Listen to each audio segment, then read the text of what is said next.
kwazulu alena kwelakithi kwazulu wenduna sobe sadla ngomnyama siyoyimama fiyo kumhlaka 8 July 2021 sivuka ngazo lezo ndaba zokuthi owayekuba ngumongameli wala eNingizimu Afrika usevalelwe ngaphakathi kuma-correctional services.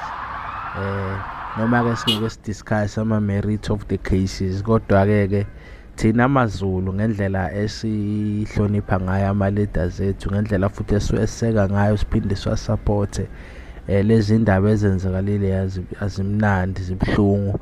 Yebo khona owayengumongameli uzihende himself yena oziyele, kodwa nje lokho akumnandi ngoba thina siyazi ukuthi lokho kwenziwa lapha it's not political, kodwa khona enye impi elwayo.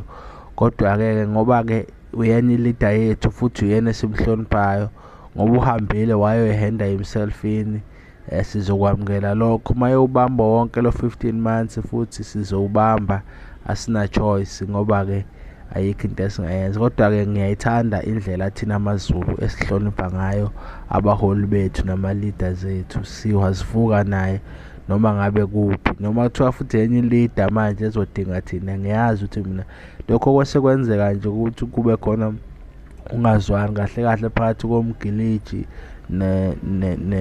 ne-Prince Mangosuthu Buthelezi okuyindunankulu yakwaZulu. Ngiyazi ukuthi uma ngase kuthiwa sekundunankulu futhi osenkingeni sophinda futhi sihambe sokweseka yena, ngoba thina amaZulu ama-leaders ethu siyawahlonipha futhi ngaso sonke isikhathi siyaweseka. Futhi nayo umongameli wethu wezwe umnumzane Jacob Zuma uma engasethi ngoba ekhona ngaphakathi ayikhale, zingakhala futhi.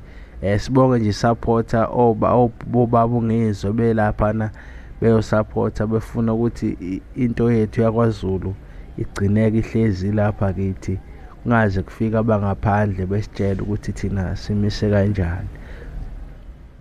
wonke lamadoda alena kwelakithi kwazulu alena kwelakithi kwazulu